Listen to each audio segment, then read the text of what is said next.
Yo, what up YouTube? I got you with another video. I don't know, day, 2, 3, whatever. Like I said, wasn't on long, so withdrawal is not something that is really that, really affecting me that much. Watery eyes for sure. Well, that's pretty much it. But again, if I allowed myself to, linger on this shit for 2, 3 more months, then yeah, I'd be in for it. But yeah, no, I don't really feel bad. There's some comments I got that I'm very happy for. People that are hitting 6 days, congrats. People that are hitting 2 weeks, congrats. People hitting close to 3, congrats again.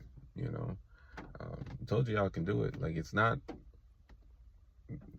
the hardest shit to do. I mean, when you're in the thick of things, man, it does seem pretty insurmountable. And that's just the substance playing tricks on your mind. But you just don't gotta give in. And that's all it is. Just, you don't give in. And then before you know it, you look up and it's 2 weeks later. And then it's like, oh shit, I don't really need this nonsense. But it is going to be uncomfortable for the first, 1 to 4 days. Day 4 has always been like a good day, or at least better than the last couple, And then from 4 till about a week, just get in your mind a week, man. When you're in the beginnings of it all, just keep in mind, I got a week of this bullshit, because like I said, once you get started onto the second week, day 10 is a good day. It should be a good day for you. I've always had a good day on day 10. I've had a good day on day 9, honestly. And then, you pretty much stay at day 10 until 20. But if you can get the first 10 days out the way, the next 10 are a hell of a lot easier. And then, and you just move on from there. And again, what I recommend is, if you got,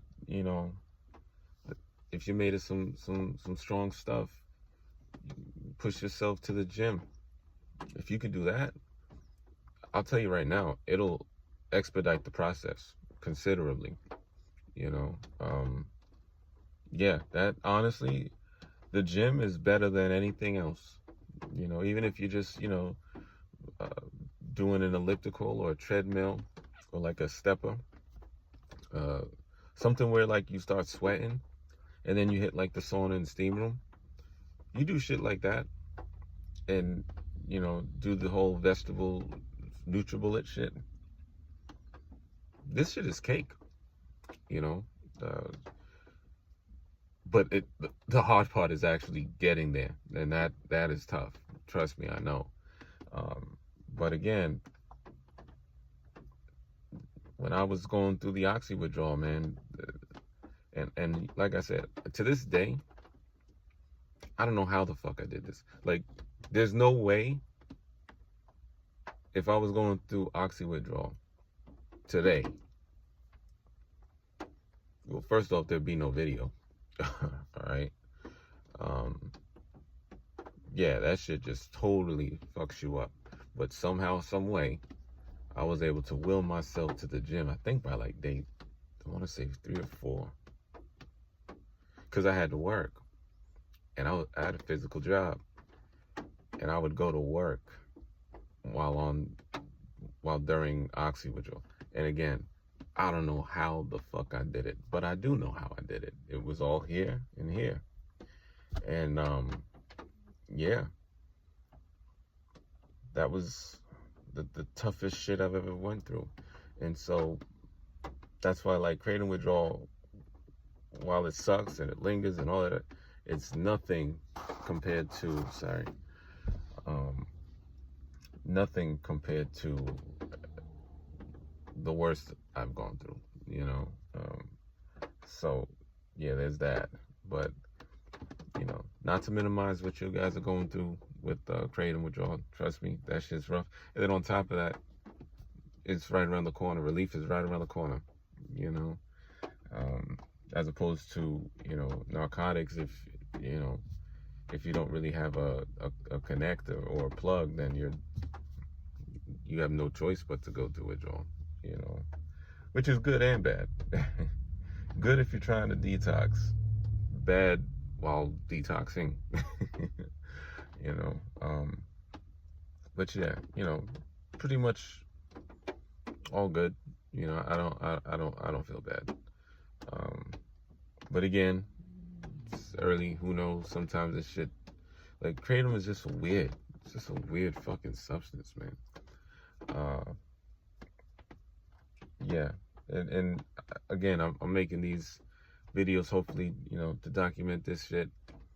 For anybody else that was unfortunate enough to find this substance, because we don't really have a lot of info on it,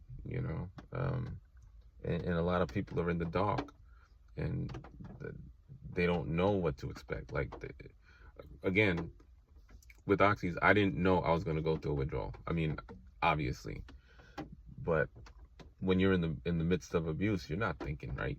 You're not thinking clearly at all. And so when it started happening, I just remember, like, I was so confused. I did not get it, and then I got it. And yeah, early on, I was still trying to do shit, but I was like 33, 32, 33, and had been in shape, leading up to this detox. So, it was tough. It was tough, and yeah, I didn't know about kratom at that point. I didn't know about kratom until like 2020, 2019. 2020. 2020 is when I learned about kratom, really. And again, it was because during quarantine, shit shutting down, and I was going through oxy withdrawal. And then it's like, you know what? I can't do this. Because again, there was no gym for me to go to, That whole quarantine was fucked up, Pharmacies and liquor stores are open, but not the gym. Like, the fuck you guys trying to tell us? But yeah, that was horrible. But then I found kratom, and then it was just a bouncing. Like, I get my script, and then after that, go to kratom until I re-up my script, and then it just became kratom only. And then I moved to Vegas. And then it was just nothing but kratom, Well, it was kratom before I went to Vegas, actually. And I'm still disappointed in that, because again, the company didn't get the best of me, and as a result, I didn't get the best out of the company, yeah. I wish I could do that over and not have been abusing kratom for as long as I had been, to that point, because things was going great again once I quit, but and yeah, it was a good job. It was a good job, and I have to be accountable for why it didn't work out. Yeah, short fuses, the attitude, the lack of motivation, the having to leave the office to pick up a shot, just all the money wasted, bro. Holy shit. And sis, whatever. Like, yeah, I definitely fucked up. But you live and you learn. And then on top of that, now, as far as my relationship is concerned, I think she's gonna forgive me, but she already has. And you know, at some point, you know, it becomes exhausting, you know, to anyone that has to, you know, constantly reassure you, or you know, or constantly deal with your shortcomings, you know. But I'm working on them, and that's the important thing. And the real important thing is I'm working on them for me.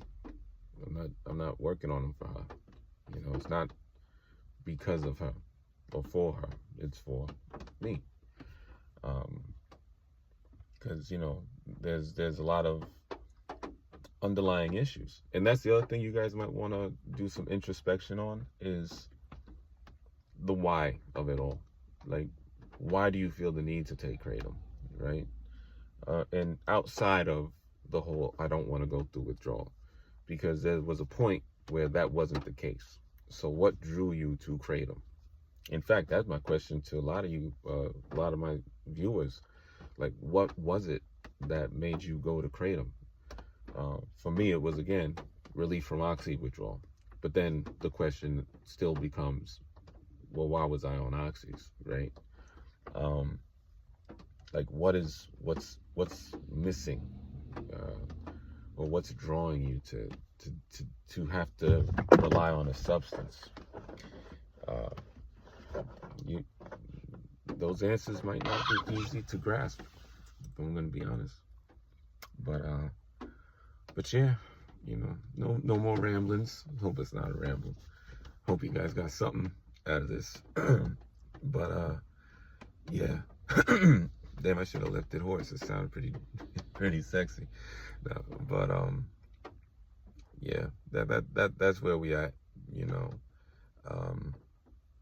Yeah, and thanks again for the support. And as you guys know, I'm here to help in any way I can too. And yeah, that's that. A lot of people ask how they can get in contact with me more directly. And you know, I basically tell you, it's in the description. I made sure to update that, so it's, you know, you just find me on IG, I suppose. I'm just not really big on social media, but if I see a message, I'll definitely respond. All right, so you guys take care. Always a pleasure, and I'll keep y'all posted. Peace.